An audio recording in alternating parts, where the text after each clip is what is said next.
Hey guys, today I'm going to tell you how to hide likes on Facebook.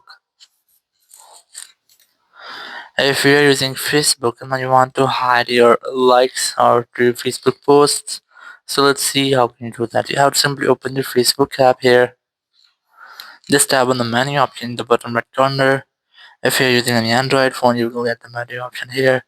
Simply select the menu option, then select settings and privacy, then tap on settings here. So in settings under preferences, you'll get the option of reaction preferences. You must have to select the reaction preferences option from here, and here you'll get the hide number of reactions on other people's posts on or your posts and reels.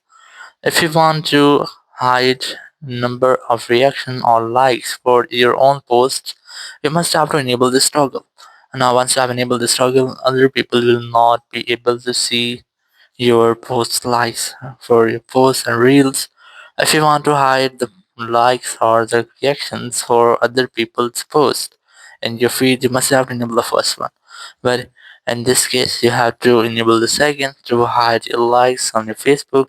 Thank you very much for watching the video. Until next video, bye bye.